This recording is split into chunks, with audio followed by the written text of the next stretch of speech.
Welcome to the Disrupt Education Podcast. Alli, Privitt, how are you? Well, for this fall series we're diving into, I'm Yes. excited. I've been doing a lot of diving lately, as usual. But the big news is for those who have been following along, I did cross 500 jumps this past weekend when we recorded this. And next up is the tandem rating course, which is Yeah. very exciting to be a tandem instructor. So Yeah. yeah, that's the big news. You made it. And that's what's so awesome is, and again, this series that we're talking about is actually, there is a consistency piece, but then you're also going to have to figure out, okay, who do I work with and everything. You're going to have a tandem jumper. So it's not going to be me. I'm sorry. I'm busy, but yeah, we're excited about our guest. Congratulations, by the way. I knew you get the 500. You're sticking with it. You're making moves, teaching people how to actually take risks. And that's where our guest today comes in is somebody who has really decided to take a process of work-based learning, which I'm a huge proponent of. I work in this industry. I'm very excited about this. It's Kristy Volesky. Here's her book, Work-Based Learning, if you're watching on Spotify or YouTube. Kristy, how are you today? Welcome to the Disrupt Education Podcast. I'm doing well, thank you. Awesome, awesome. So, the Bible of work-based learning, I would call it that because I already as before the podcast recording, I was telling you that I just got hired into a great district, District 203 here in Illinois, and they passed me this book, and I'm like, I already have it. So then I know we're all on the same wavelength. But I will tell you before we get into the book, I wanted to ask, so first off, give everybody a more of an introduction outside of being an author, and then kind of a little bit of your path into education. So we'll start there. Yeah. So Kristy Volesky, I have over 20 years of educational experience and plus.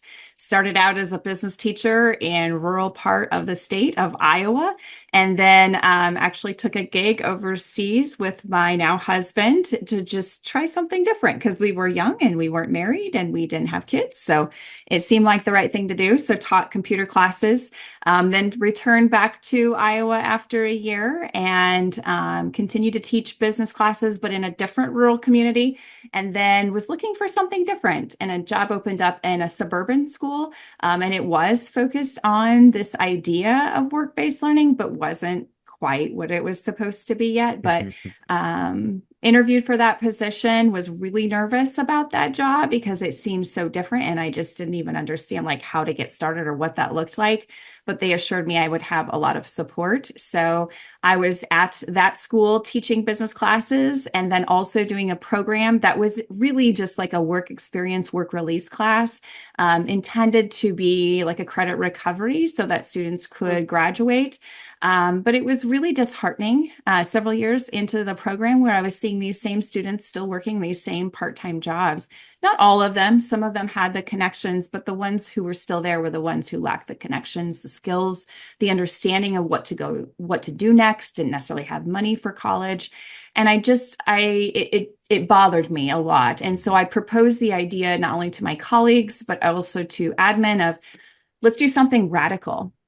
And let's level the playing field and make sure that kids are ready. It doesn't matter if they have the connections or not. Like, let's give students a chance to build skills in a career of interest, to build up those network connections so that they know where they can go next, no matter what direction they are leading. So did a transformation, and then the program exploded to the point where we had to hire a second coordinator, which is awesome.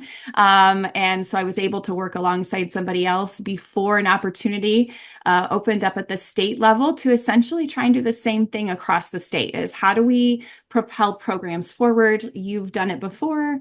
You can do this here. So then I went to go work for the Iowa Department of Education, where I was both business education and work-based learning, but then quickly was pivoted to focus on work-based learning because the state really wanted to move that forward.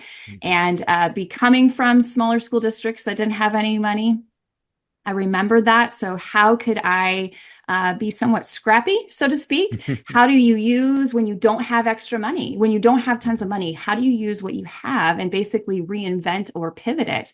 So that's really the foundation of what I had done with the work in Iowa is let's use what we have. Let's make these minor changes. We can make the minor changes. And what happened is when schools and colleges saw those small changes make big impact, it got them more motivated to make bigger steps and to do more programmatic system level type of change.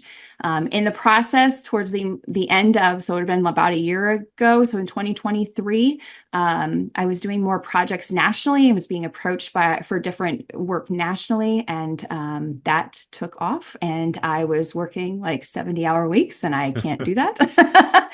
So I decided to launch my own business. So doing a lot of what I had done at the Department of Ed, so helping schools and colleges build programs from ground up, really thinking about how to connect in with career planning so that we can be mindful and useful of the experiences and not just continue to stumble and just do different pieces.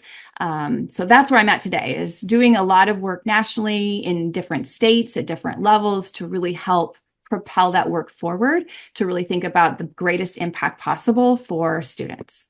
Awesome. My favorite part in that, thank you for sharing all of that, but is the small changes can make a big impact.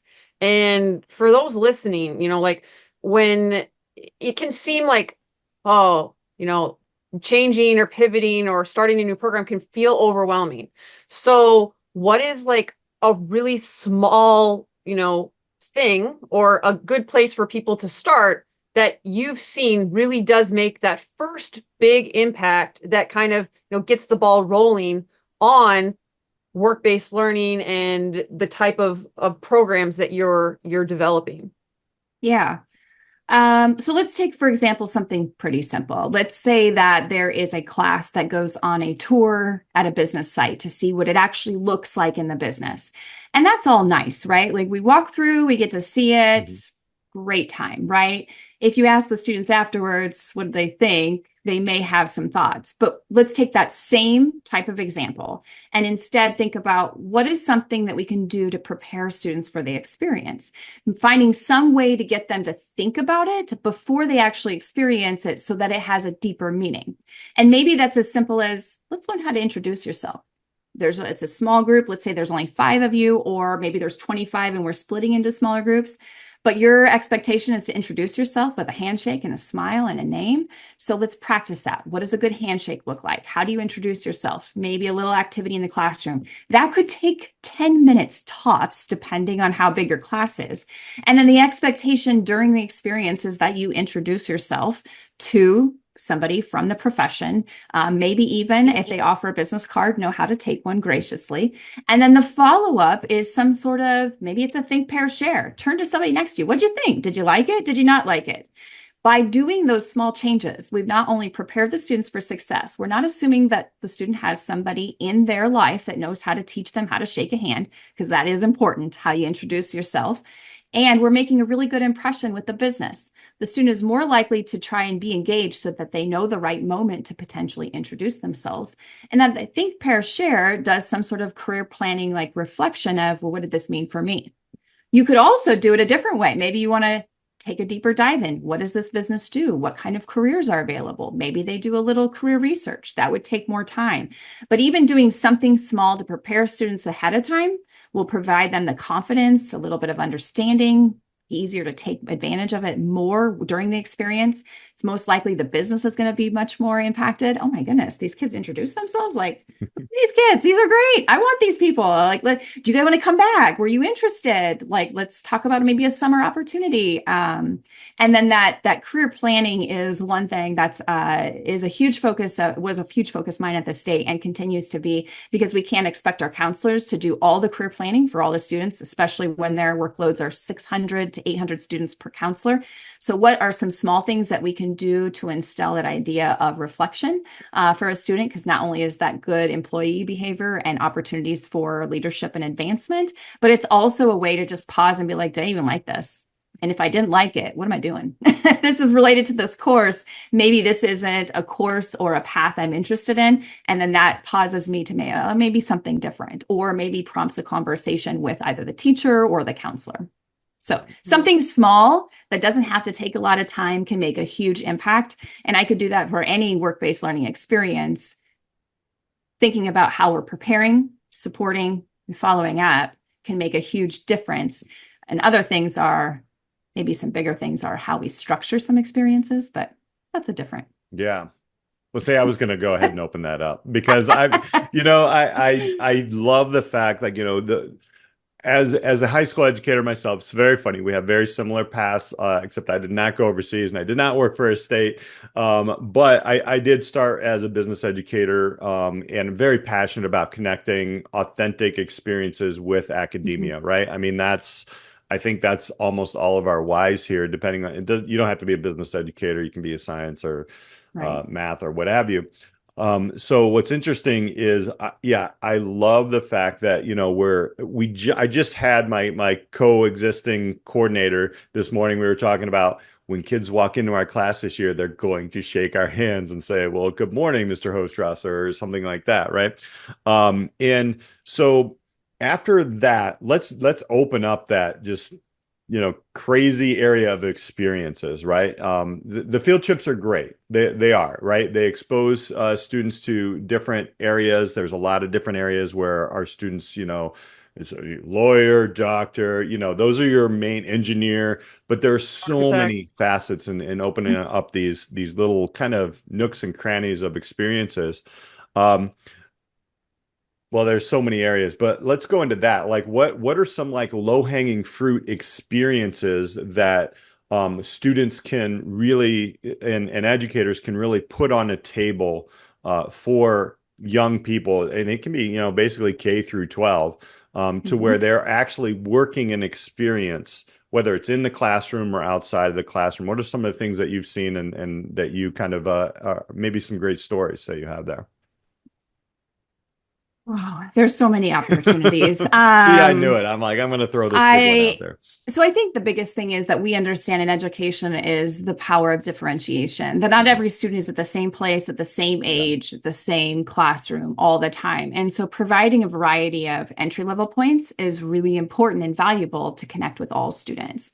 So whereas one student may be interested in an internship because you showed my book, or ready for it their senior year, you might have somebody who's not. And that doesn't mean that we just brush them aside, but what opportunity would make sense to help them connect with somebody in the field and to see if it's something of interest.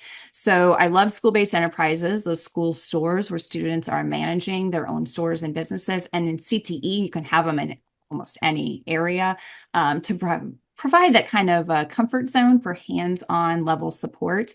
But I think the biggest game changer, if I'm going to start there, the biggest game changer is doing stuff in middle school before students are making these decisions in 8th grade. And it doesn't mean that in 13, 14 years old, you're making your career decision, because I don't philosophically agree with that. But I think it's providing them with as many opportunities as possible, because in education, we can get a little like, well, the kid was just like, I don't know. Well, but why were they that way? Is it because they really don't know? OECD is this international organization that does a ton of research on career readiness and career planning. And they have a saying like threaded throughout one of their research pieces: you cannot be what you cannot see. Unless we're directly connecting students with these careers, they don't know that it's even possible. And what they end up doing is what their comfort zone is. So if their parents are in a particular field, they're likely to go into that. Or if their guardians are related in doing these careers, or who are the adults in their lives. So it's like, we have to be able to break that opportunity. So in middle school, what opportunities are we providing? One that I have a little bit of a beef with, and it's just we haven't thought about it, is a career fair. The purpose of a career fair at a college is for them to get hired. When a career fair is done at a middle school, you have to tell your businesses what you expect. Because if we just toss the students and say, hey, go around to the different booths, I hope you pick up a pencil when you're walking in your friend group. Like, let's be real. It's not comfortable for students. They're not ready for that type of experience, and they don't know what to ask or what to do. So maybe rethinking that process. Instead of having our businesses come in and set up a typical booth and hand out business cards and pencils, maybe we're prompting and planning with them to do interactive pieces. What is something in a safe zone that's not going to be a liability, but will allow students to actually do something hands-on related to your career? And maybe it's taking blood pressures. I know that sounds so basic, but it's something tactile and a way to actually try something out. But then providing, again, kind of going back to what I said before, how are we preparing students for the experience? How are we providing like a structured expectation during the experience and conveying that not only to students, but also to our businesses? And then what's the follow-up? What are we doing for some sort of reflection piece? So if we can in middle school to do a hands-on career event where students get to try out careers in a variety of different opportunities, great. Even better is if we can talk to our businesses about what are those jobs that you're just not getting applicants in, and how can we better share out about that? I mean, how many students are talking about phlebotomy? How many even know how to say that word? But if we need phlebotomists, how are we even showing what that career is, or to demonstrate the value of that particular career? So I think it's getting a little bit creative, but if we can do that in middle school, and there's a lot of career fairs that exist, and we can just make that pivot, that's even better.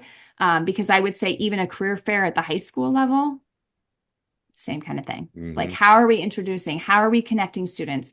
I have heard of some reverse career fairs where students get to talk about their skills. And I think that is truly valuable. But again, are students ready for that? Are they prepared? Are they supported to be successful in those situations? And what are those intended outcomes? Is it intended to make some sort of connection for employment, for hire, for an internship, or maybe an apprenticeship? But again, what are we doing? How are we doing it? What's the intended outcome? And just being thoughtful. I just think that we have shifted as a society. So this is where I'm going to get into like why I was interested in this podcast, is thinking about how we're disrupting, because traditionally we have said, hey, go to college, figure it out. You'll take courses. That's what you're going to be, then you'll go into that career path. You'll get the connections because the college will have alumni and opportunities with their career center. Well, we know that there's a large population that aren't going to go to college, or who can't afford college, or let alone, like, just because you sit in a classroom doesn't mean it truly conveys what an everyday role would look like or be like. And at what point in time are students able to actually do something hands-on? I'm sure you guys know people too who are like, I went through this program, and then my last year before I graduated college decided I hated it because I had to go out and do something. Right? So it's like, how are we being really thoughtful about how we're planning out these experiences before that? Because we can't just rely on kids going to college. And if kids do go to college, because that is a very important path as well, they're better prepared and they have a good understanding that this is what I want to do, or even just a pathway in general. Like, I've tried these things out. I like this. I'm going to fine tune what exactly that is, or create my own path. But providing those opportunities for hands-on, those connections, is so important before students even graduate high school. And it has to become a priority, because otherwise we're just missing out. Where are those students going? What connections do they have if they live in a household without those connections? Yeah. So, such great thoughts here. I can take this in so many different ways, but I have kind of like a burning question underneath, like all of these changes, because so our last guest, Scott Carr, really kind of got us thinking about, like the purpose behind education, and, like, what is it, or what should it be? So, like, in the work that you've done, okay, like thinking back when you were a teacher and you've then got into this role of work experiences and helping students and feeling unsettled, it's a chicken or the egg type question that we're kind of like going in on this series, but it's like, in your opinion, does doing the work provide the purpose, or does the purpose come from doing the work for students? And like in you can compare like your journey of like, you've gotten really deep into this, and I can feel your purpose coming off of like, this is really meaningful, and we need more of this to give students better options for the rest of their lives. But it kind of comes down to like, well, what do you think is the purpose of school? And then do we do we put the purpose on the front end, or do we do the work to help students find the purpose? So I'm curious about like your story and maybe like what you're thinking about with that, and then how that relates to the work that you do and have seen, what your thoughts might be on that big question. We like dumping big questions on our guests. So. Don't put me on the spot or anything. I'm gonna go out here and just say my idea, being an educator, being at the state level, seeing the forest, and then also as a parent, I think the purpose of education is to educate our kids on not only the opportunities, but to create thoughtful thinkers, problem solvers, versatile learners who are able to adapt, because the likelihood that they're going to go into a career at age 18 or 22 or whatever age and just stay in that career field is highly unlikely, because there's just so many offshoots that are happening because of technology and entrepreneurship and so on. So I would just say, like, the more we can create opportunities for students to become thinkers, problem solvers, creative, just that leadership ability, working with others to create this versatility, but also to have all these connections. Like, I can only imagine, like Peter too, like once you're in this work and you're making all these, you have this group of connections, and you don't need to hoard them all necessarily, but there's so much power in a student having all these connections that they wouldn't have because they're limited otherwise to the adults in their household and their connections and their socioeconomic status to a certain extent. So if we can open up the doors for more students, even if they don't call upon those, the opportunity and the idea that they've had to be able to connect and understand different avenues creates a sense of confidence and the ability to be able to adapt later on in life. So I don't think our purpose in education, because I've heard this whim, our purpose is to just get kids into jobs. I don't believe that. I don't even believe that as a former career and tech ed teacher. Like, I believe it is truly to provide this well-rounded understanding of who you are as a person, different opportunities to grow individually so that you have the greatest opportunity to be versatile as things come your way in adulthood. Bingo. She's killing these great questions, Alli. I don't know. It's flawlessly. No, we share so much passion about connecting, opportunities. And, as a parent myself, my wife and I, what makes a good school, right? And I think a large part of what makes a good school, we'll just call it secondary, high school, is the connections and the experiences that are offered, not just in that building. And I think that's where things are changing. And that leads me into my next question with you.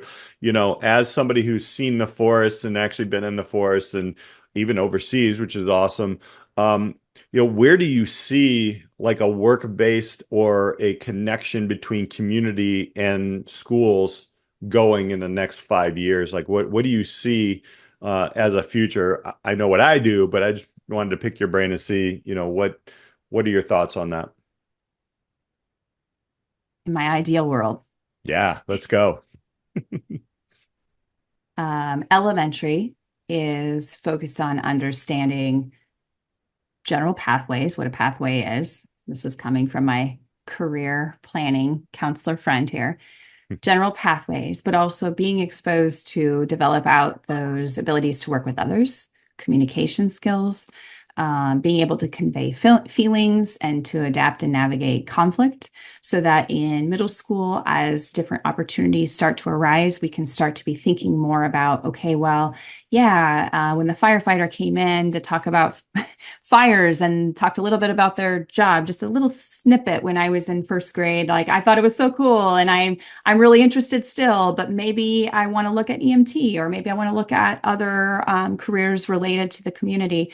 But then in middle school, be having this opportunity to again fine tune and still work on projects and being able to engage with others, and then have more opportunities for leadership, because some students will be ready for those, some will still be working on those skills. but then having more exposure to careers, more connections, maybe even being able to feel confident to have a direct connection with somebody in industry, and then making some decisions in high school that allow students to navigate and explore. And as a huge fan of career and tech ed, career and tech ed offers so many opportunities for students, and I would hope that students are navigating and taking advantage of those because they offer opportunities for leadership with career and tech ed student organizations, no matter which CTE area that you're in. Those community-based projects, why aren't we working with our local community? There's so many funding opportunities that are available for small businesses or even just communities and such that you could provide the manpower, the human power. They can provide all the funding and have that connection. So let's say that a student is doing a mural downtown to create some positivity around their community. Like they're part of that. Like that was part of it. Like they were a part of their community and they get to see that. And there's that community, that level of community pride and belonging and sense of belonging. And then the community is seeing the benefit of working with the school as well. And then the opportunities just continue to arise in high school to get out of the school building and to engage with local businesses and to see what that power is of what impact could I have? What are those opportunities that I could engage in? Or do I see myself here? Do I see myself creating something new? And what does that look like? And how can I get connected with as many mentors as possible? But I guess maybe that wasn't the goal here, is to talk about CTE, but I do think that there is tremendous power. And the fact that I'm a huge fan of, let's not just continue to add on new things. Like we have great things that just need some minor tweaks and support because there's just a lot on everybody's plates to make them amazing. So, and then when students leave, they have this sense of community. They have a sense of self-understanding of, hey, I'm really good at this. Maybe this is a hobby. I don't want to do this every day for my job. Or maybe this is a career path I'm interested in, and this is my pathway, which may be bumpy. It may be college. It may be directly in the workforce. It may be one then the other or back and forth because of how things transpire. But to have that confidence of no matter which way I go, I know people I can refer to or a place I can go to look for more information, to feel confident to make the next decision and not feel like I'm just lost and on my own. I like that school. I like it, Alli. I don't know. I know. I just saw this is it's like an Upworthy video, and it was about, this mom coaching their son on how to make an appointment for the dentist. Like the mom had always done the appointments, and so they didn't even know like how to call, and they were like, I have to talk to someone, and you can just feel the nervousness of the kid and like, what do I say? And then they wanted to request a certain hygienist, and they called like maybe the wrong number, or the hygienist doesn't work there anymore. And so then he like freezes up, and he like, okay, bye, just like hangs up the phone because he had never done this before. And so what you were saying about like, we can't just rely on, the assuming that kids come in and they have people in their lives already that can teach them how to do a handshake, how to, make a phone call, to make some kind of request or schedule an appointment, or, reach out in like in a manner.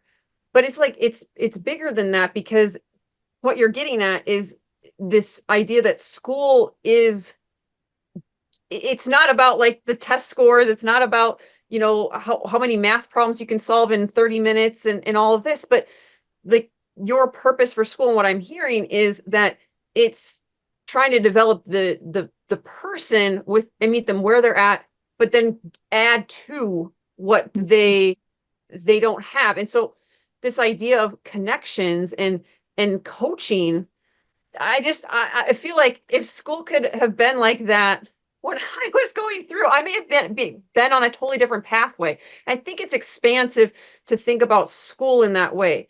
It doesn't put you in a box. Like, I guess I felt like, and I've heard many people say, like, I got tracked or placed into a box, and that was basically where I went. And so your quote, it's like, you cannot be what you cannot see.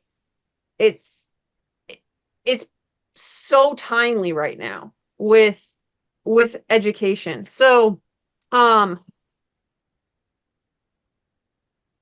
I had a question and I lost it. Well, I mean, Uh, I can I ask one here, like real quick, because yeah, kind of going along with that, and this might be your question, Allie, because we're kind of on the same wavelength sometimes. we are. But the question is, what what what are some of the biggest blockers that are Yeah. occurring in education that are not allowing some of what I would call common sense decisions, especially to open up and work with community? Why are our Mhm. kids not working with the economic development?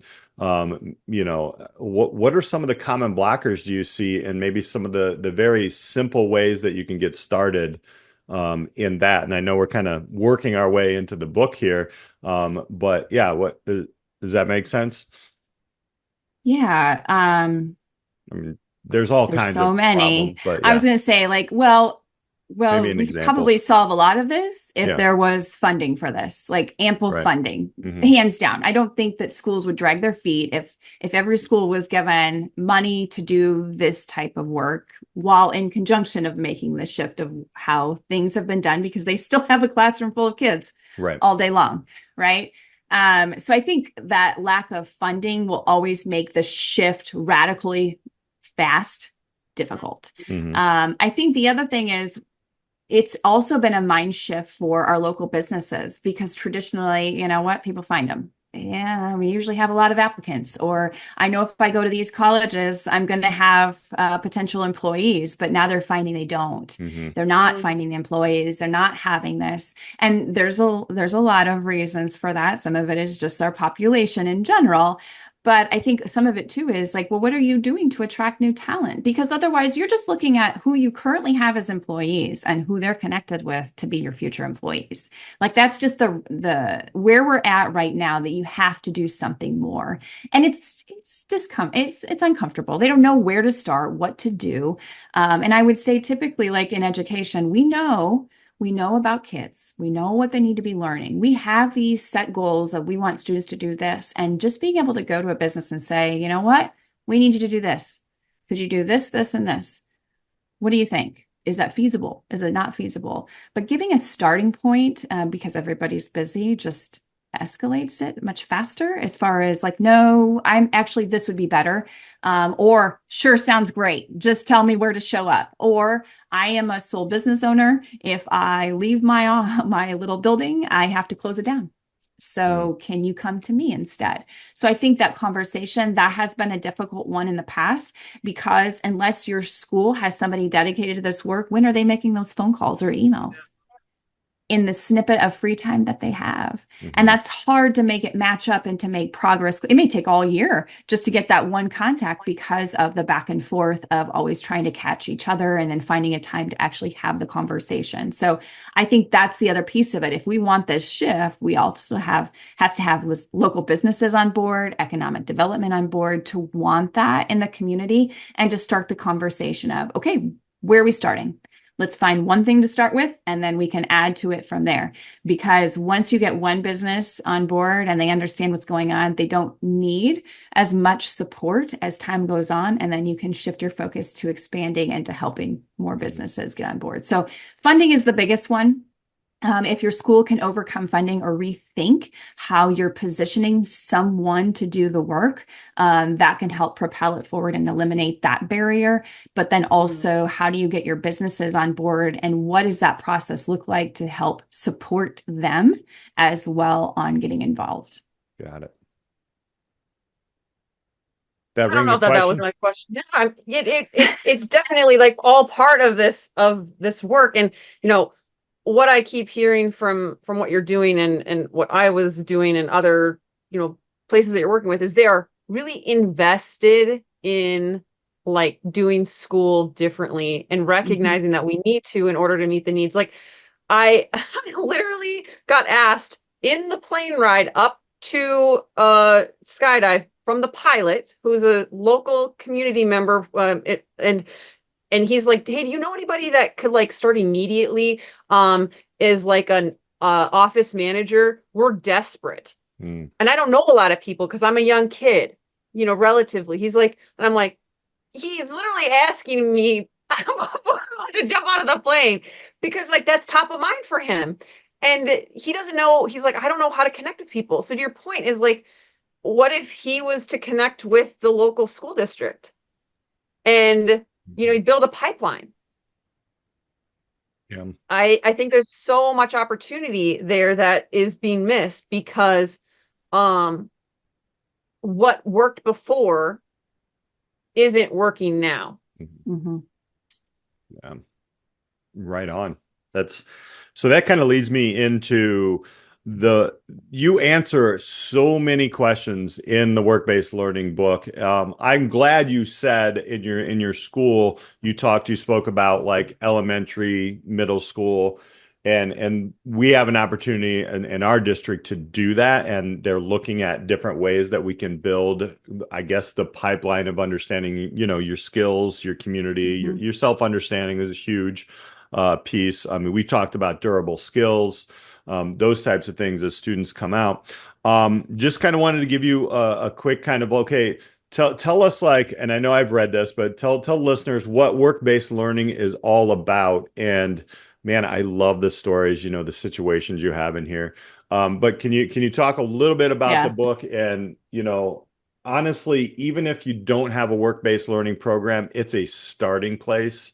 But talk a little bit about how this came about and what people can expect with it. Mm-hmm. So, work-based learning, in a nutshell, it contains a lot of different experiences from different levels of engagement from education and businesses. But it's really about that collaborative support that includes both education and business for students to develop skills as well as to build their networks in the process. And by having both education and business present, you get the best of both worlds. I mean, imagine if you could ever go back to your younger self and have an adult, not a parent or guardian, talking to a local business that you're interning at, and that's the format of the book, to help you as a person be successful and to navigate that and to provide opportunities and to work on your behalf. Like, you could just do so much more, because if I call up, where my kids are, if they do an internship and mommy's calling, like, it just automatically tanks the situation or the level of respect to a certain degree. So that's kind of the premise of, that's the value of work-based learning. On the far end of the continuum, so more on the business side, but there's still education involvement, is on internships. And that was the purpose, the premise of the book. And I had been thinking about the book for a while. And I was at the Department of Education helping to build programs, but there was a lot who wanted to get into the weeds of asking really, like, well, what about this? What about this situation? Or I'm having this problem, or how did you do this? And I couldn't go into the weeds. And so, but I wanted to help people with, hey, I struggled. I fell on my face a few times, and you don't need to fall on your face. You can learn from what I had done.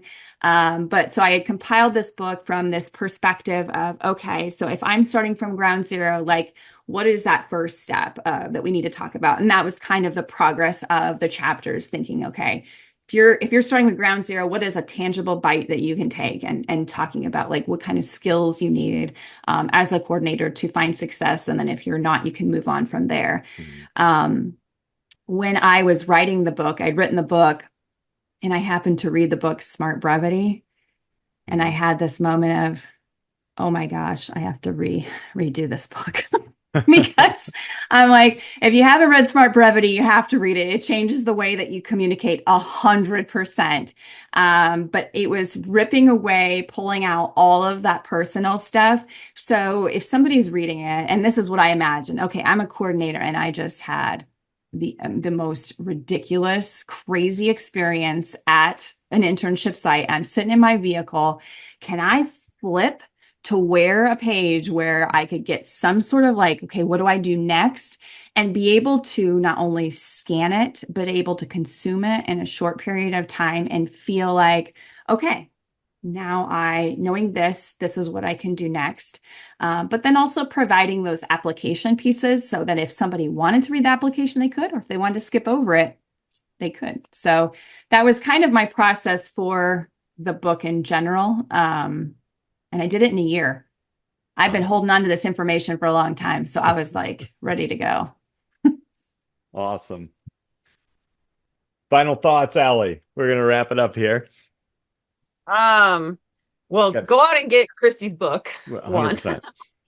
And yeah, when I think about people doing the work that we talk about on Disrupt Education podcast all the time, like we're just absolutely thrilled that you came on and shared with us. This gives a lot of our listeners, like, I think it's going to give a lot of our listeners, like, I can do this. Like, everything that you said seemed very doable, like, and it's timely. And so I just want to encourage, people to just start with a small change and see the impact. And it'll probably be bigger than you think it can be, because nothing that you said today, I was like, oh, I couldn't see a school district doing it. Everything seemed very like, you can do this. So I love your approach. And I think more people need to know about the work that you're doing. And I hope a bunch of people connect with you and and we just see more of this. And this becomes like the norm. Yeah. Education. That would be amazing. That would be amazing. I agree as well. So, Kristy, how can people not only get the book, but how can they connect with you as well? Yes. So the book is on both Shop ACTE and Amazon. But connecting with me, VoleskyConsulting.com. So I uploaded that website just not that long ago. And it has all kinds of information on there, what I do, some different ways to connect. And then I have like a YouTube channel on short informational videos to help the field make progress. So, I mean, whether you have no money, YouTube is free, or some money, the book is low cost, or want some support, whether it's one-on-one coaching or program development, like that's what I want to do. I just want to help others, schools and colleges across the nation, because I really do think that the more we work together, the more we collaborate, the more we can achieve in a faster pace. Great. I am so excited for somebody like yourself out there, just really connecting community and educators, and ultimately to help, youth gain experiences, opportunities, equity, self-awareness. It's all in there. So we'll have all Kristy's information in the notes of this podcast. I know I'm going to re-listen to this so many times because there's so many great nuggets in here. But Kristy, thank you so much for hanging out with us today on the podcast. We really appreciate it. Absolutely. Thank you. So for Alli Privitt, I am Peter Hostrawser. She's past 500 jumps. I still am at 1 jump out of an airplane, but maybe I'll have 2 soon. We'll catch you next time on the podcast. Please make sure you like and subscribe. And if you're looking to change some different things, teaching, running through some things, you're hitting a rut, this is the place to be. And this is a great podcast example of that. So we'll talk to you next time. We'll see y'all later. Thank you so much for joining us on this week's episode of the Disrupt Education Podcast. Be sure to like and subscribe so you never miss an episode. Are you ready to disrupt the educational arena you're a part of? For more ways to get involved in the work we do here at Disrupt Education, check us out at disrupteducation.co or find us on LinkedIn at Peter Hostrawser or Alli Privitt. Our mission here is to help facilitate and amplify changes in the educational system through local initiatives and help you scale them into community movements. Our building network of disruptors in education are working to move beyond scores and grades as the only measure for student learning. If your school district, college, campus, or organization is looking for facilitators of this work, reach out on our website or social media. And if you have any thoughts or feedback on this week's episode or any episode, we'd love to hear from you. Until next time, keep pushing the boundaries, taking risks, and most importantly, disrupting education.